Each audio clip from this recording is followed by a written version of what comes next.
Hijab के ठिकानों पर आईडीएफ ने किया है पलटवार। दक्षिणी लेबनान के कई ठिकानों पर बमबारी। हिजब के यरीन ज़िब्यान ठिकाने नष्ट हो गए हैं इस हमले में। ये ड्रोन से ली तस्वीरें भी आपको दिखा रहे हैं, सैटेलाइट इमेज भी दिखा रहे हैं कि किस तरीके से हमले किए जा रहे हैं और उसके बाद जो तबाही है वो इस वीडियो में साफ नजर आ रही है।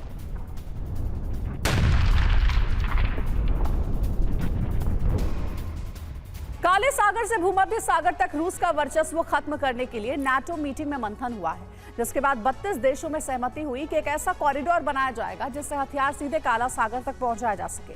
इसके लिए उन तमाम देशों में लॉन्ग रेंज मिसाइलों की तैनाती की जाए जो रूस के टारगेट पर हैं, और इसके अलावा एयर डिफेंस सिस्टम से लैस करके उन देशों को अभेद किले में तब्दील कर दिया जाए।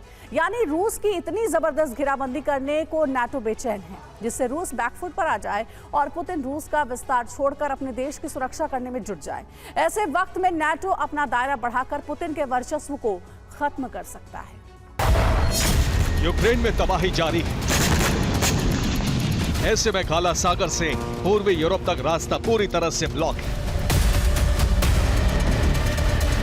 रूस ने काला सागर में लैंडमाइंस बिछाकर पूर्वी यूरोपीय देशों में तबाही का नया ब्लूप्रिंट तैयार किया है।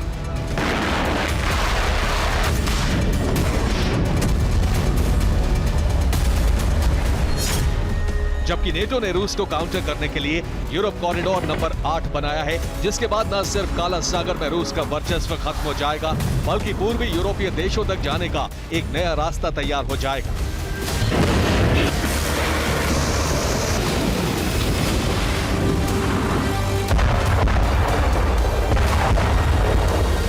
नेटो की 3 दिन की मीटिंग में सबसे ज्यादा मंथन इसी बात पर था कि कैसे रूस की विस्तारवादी मंसूबे को रोका जाए। अमेरिका की कोशिश है कि रूस को यूक्रेन तक ही सीमित रखा जाए और फिर यूक्रेन को सैन्य सहायता देकर रूस को उस युद्ध में उलझाकर रखा जाए।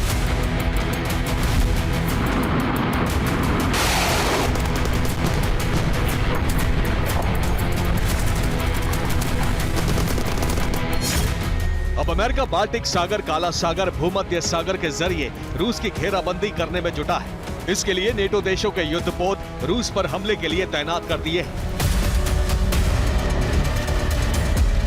इसके अलावा नेटो देशों में मंत्रणा इस बात पर भी हुई है कि रूस के खिलाफ कैसे लॉजिस्टिक और समुद्री रूट तैयार किया जाए। इसके लिए 32 देशों में सहमति, जिसमें अहम मुद्दे कौन से थे वो जान लीजिए।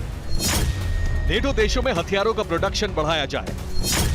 उन देशों को सैन्य मदद दी जाए जो रूस के टारगेट पर हैं। रूसी बॉर्डर से लगते देशों में हाइपरसोनिक मिसाइल तैनात की जाए। रूस को टारगेट करते हुए एटमी बेस अलर्ट मोड पर डाले जाए। रूस के कारोबारी रूट को ब्लॉक किया जाए।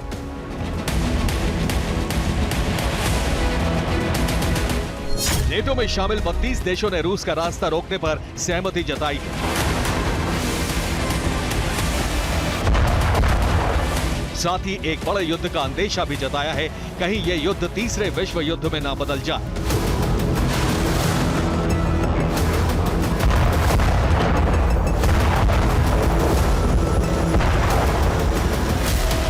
यूरोप में अमेरिका के हाइपरसोनिक मिसाइल तैनात करने के ऐलान पर रूस ने प्रतिक्रिया दी है। रूस के deputy defence minister Sergei ryabkov ने कहा है कि हम शांतिपूर्वक और ठंडे दिमाग के साथ इसका जवाब देने की तैयारी करेंगे।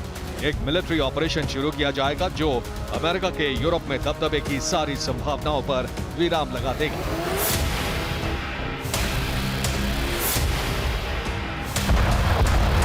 दरअसल रूस की बेचैनी तब से बढ़ रही थी जब से अमेरिका ने जर्मनी में लॉन्ग रेंज मिसाइल तैनात करने का फैसला किया, साथ ही पोलैंड में डिफेंस सिस्टम लगाने के लिए कहा। इसका सीधा मतलब है कि अमेरिका रूस यूक्रेन युद्ध में उतरने की प्लानिंग कर रहा है, लेकिन उससे पहले वो नेटो देशों को एक अभेद्य किले में बदल देना चाहता है। साथ ही ये सुनिश्चित करना चाहता है कि युद्ध के हालात में भी यूरोप में किसी भी तरह का संकट पैदा ना हो।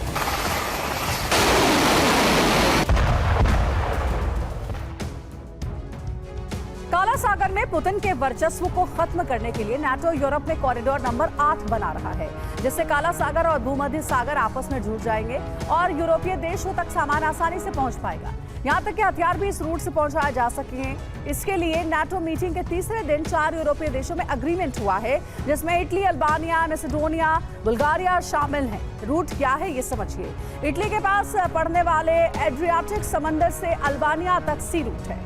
फिर आगे ईस्ट मैसेडोनिया में हाईवे जो आगे तक बुल्गारिया तक जाएगा, वहां ब्लैक सी शुरू हो जाएगा और इस कॉरिडोर के जरिए नाटो हथियार पहुंचाकर क्रीमिया पर भी हमला कर सकता है। साथ ही जो नुकसान यूक्रेन रूट बंद होने से नाटो को हो रहा था, उस पर भी लगाम लग सकती है। कॉरिडोर नंबर 8 के जरिए अमेरिका काला सागर से भूमध्य सागर तक रूस की घेराबंदी करने की कोशिश में।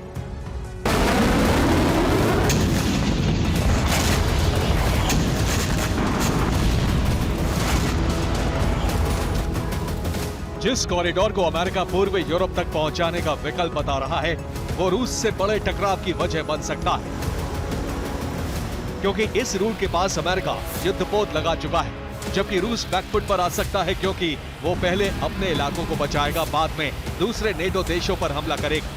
तब तक अमेरिका नेटो देशों में मिसाइलें लगाकर रूस की बेचैनी और बढ़ाएगी। अमेरिका जर्मनी से पोलैंड तक हाईटेक हथियारों की तैनाती करा रहा है। इसका सीधा मतलब है अमेरिका एक बड़े युद्ध की तैयारी कर रहा है।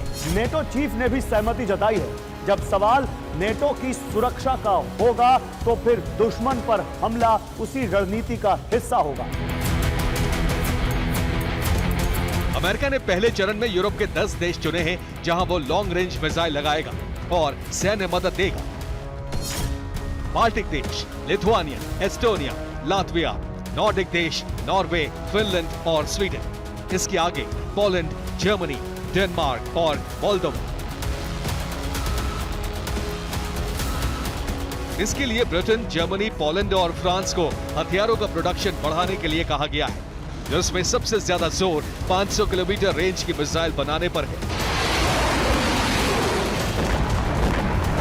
इस पर भड़कते हुए रूस की तरफ से कहा गया है, जर्मनी में मिसाइलों की तैनाती यूरोप में युद्ध की आग को भड़काएगी। नेटो हमेशा से आग लगाकर पीछे हटता रहा है। इस बार यूक्रेन के साथ ऐसा होता दिख रहा है। फिर दूसरे देशों की बारी है।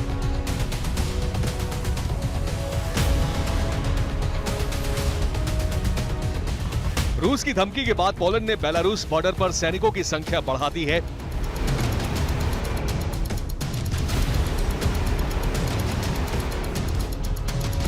उधर रूसी गठबंधन में स्लोवाकिया की एंट्री हो सकती है। स्लोवाकिया ने साफ कर दिया है कि वो यूक्रेन की मदद नहीं करेगा।